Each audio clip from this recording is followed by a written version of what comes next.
Thanks for making the Locked On Ole Miss podcast your first listen every day. We're free and available wherever you get your podcast, including YouTube. We're part of the Locked On Podcast Network, your team every single day. Hello, I'm Stephen Willis, and this is the extra edition of the Locked On Ole Miss podcast. I'm joined by Daylan Flowers, and everybody might notice the schedule is a little bit weird.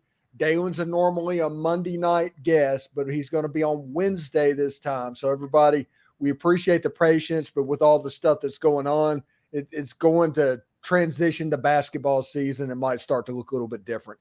How you doing, Daylan? Can't complain, man. Everything is going well for me right now. Everything is all well. Yeah, and Ole Miss 10-2.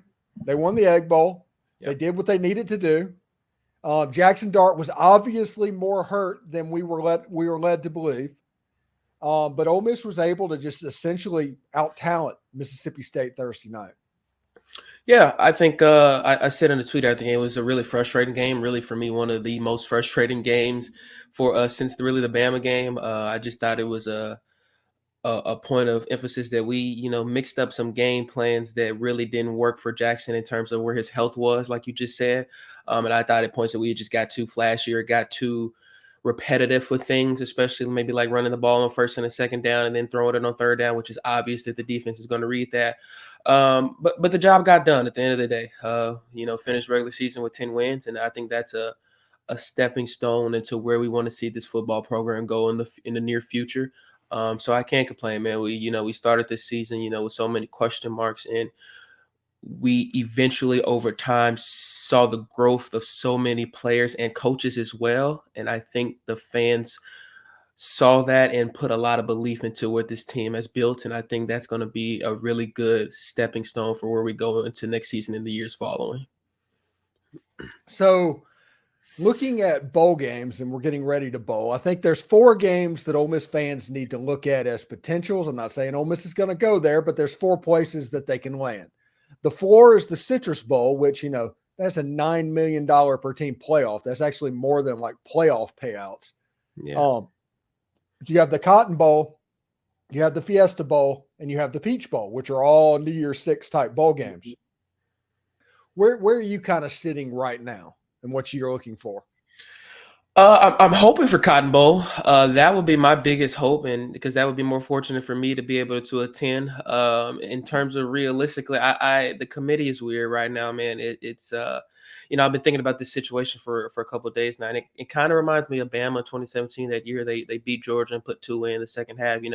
They were in over a conference champ Ohio State team, and the committee kind of put their foot forward and saying we're not really into appeasing what the fans and the media want. We're going to put what we think is the best team in these situations.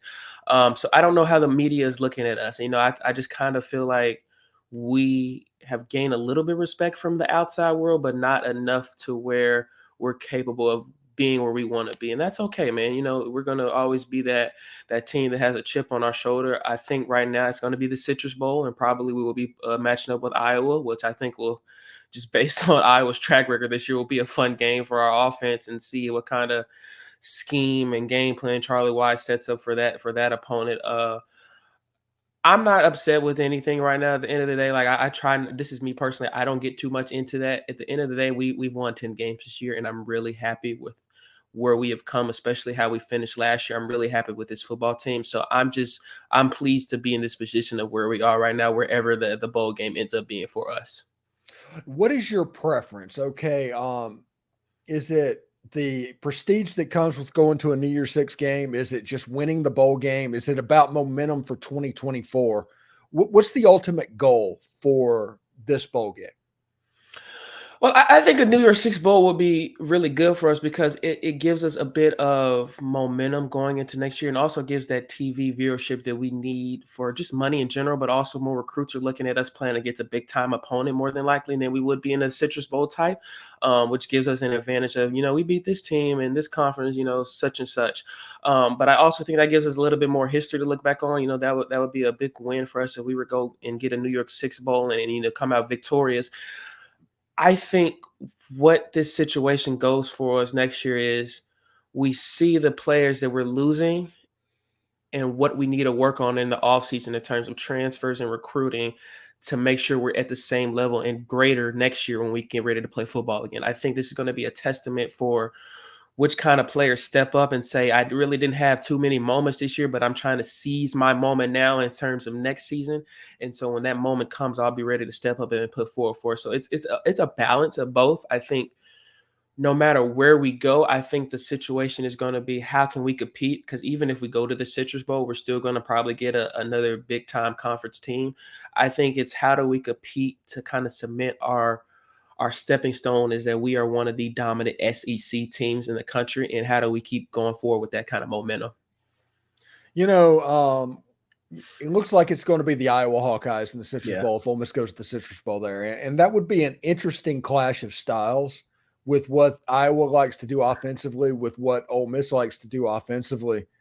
And it's one of those situations, if Ole Miss can get 24 points, this game's over. Yeah. But the other side of it is if Iowa scores 17 points, it might be over.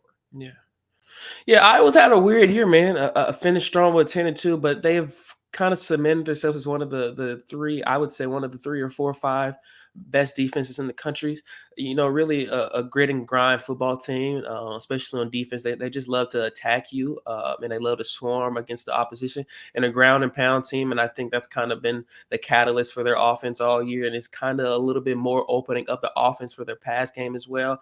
I think it'll be fun for our players because I honestly think it'll be more like a test from a team that we really haven't seen much of at all. And when I say that, I say a team that plays that way, a defense that is specialized in coming to shut down every aspect of an offense, whether it's the run game, the quarterback running, the play action pass, the big play passes. I think it's a defense that Lane has not really seen all year, because I know like A&M was really strong up front, and they had a lot of strong and powerful athletic guys, and Georgia was more speed and quick and kind of more zone coverage. I think Iowa is a combination of all of that in one, and I think where we go in the formation will be interesting. I know Lane has had some games this year where it's been a lot of defensive matchups, and we've seen that it really in the Egg Bowl, we kind of see some head scratchers. So I want to see what kind of game it is and how Lane responds to what kind of game it is. Even if it's a close game or we get up big, how do we control that lead to keep going and win the football game?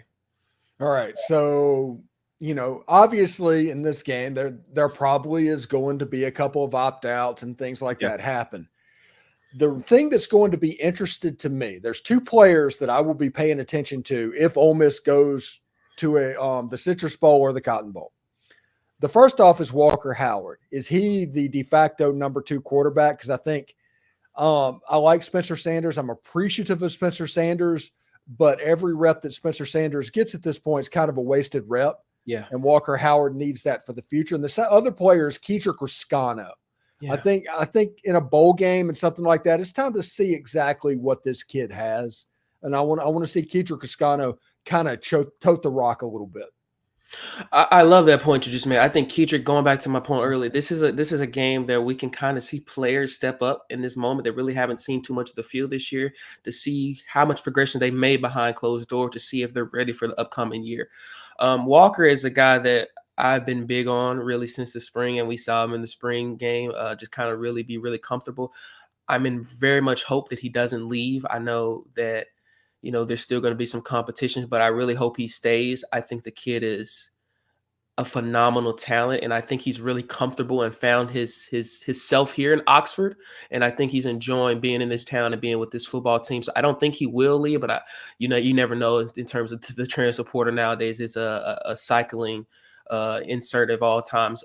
I think Walker needs to see some type of field time if we get some type of lead. This is, again, going into next year. So I know Dart hasn't officially announced he comes back, but if he does, you have to put in a QB2 at some point, and you have to have him prepare, and on-field recognition and comfortability is really important, because I've said this before.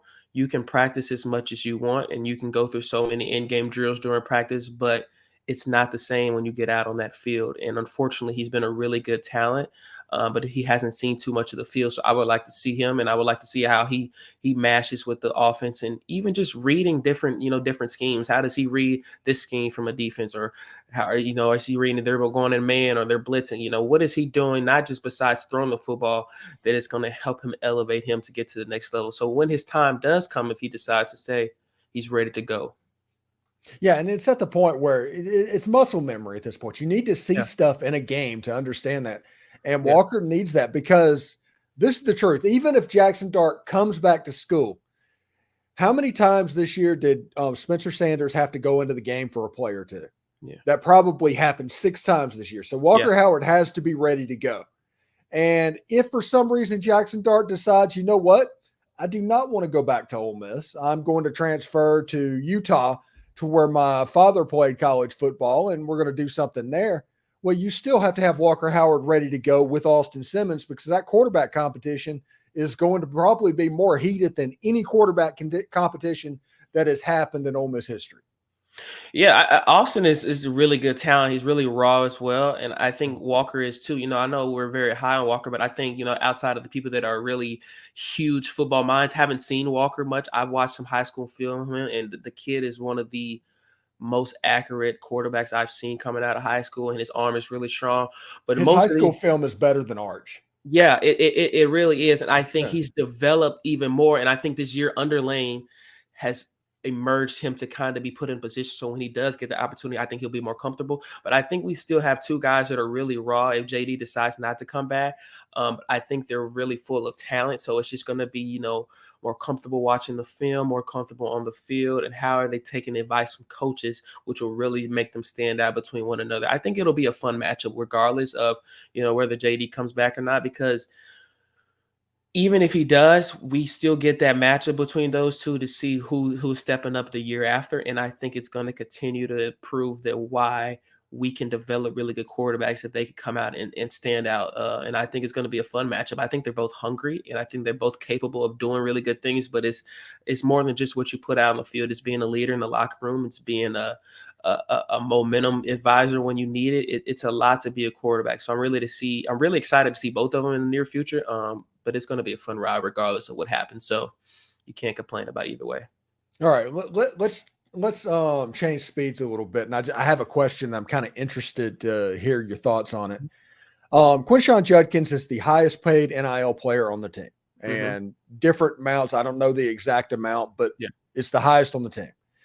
Let's say this year Quinshon comes in and says, hey, I want more, or I'm getting in the portal. Okay. Let's say that is something that happens.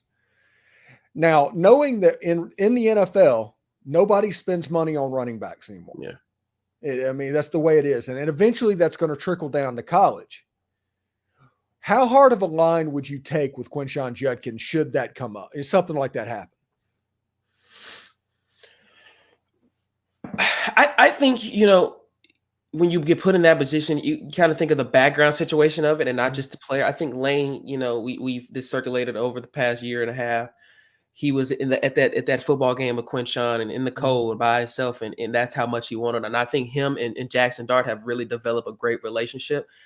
But on top of that, we've seen since Lane has been at Ole Miss the emergence of how much his offense relies on the run game. I think they said it a lot during the Egg Bowl that he's has the most carries in the conference, and I think that is very valuable to Lane Kiffin's offense. I think at the same time he really loves this place and he doesn't want to leave. So if a situation did come up like that, I would do our best ability to keep him here. I know you go ahead. Yeah. You misunderstand what I'm saying. My question is, would you raise money for a running back position? Even though that Ole Miss's NIL budget, they have to be efficient. You know how the NFL handles running backs with how they pay. Quinshon is unbelievably valuable to this team. I'm not even trying to say that he's not. I'm saying just specifically, hypothetically, in that situation, would you be willing to go over like some number that might put another position in jeopardy? Ooh, you're hitting me hard, man. I honestly, maybe no, because I think that we have seen the ability of Lane to use a transfer almost better than any other coach in the country. So we may be losing a really good player and one of the best players I've ever seen in Q. But I think we would pick up something in the portal that would be enough for us to continue down the road where we want to be successful. Now, I'm not saying he's replaceable or anything, because the kid is absolutely one of the best players and athletes I've ever seen. But I think we have to think about, it's not just about one player. It's a team game, and if we can do something to suffice that, continue to improve on other areas of the game. I think if we brought another running back in and we continue to upgrade the O-line and upgrade our receivers, that would help that new running back bluster even more. So I would probably say no, but that's a tough steal for me to take on that as well. Yeah. But I would go no, just for the future thinking and for the ideology, smart thinking. I think I would go no on that answer though.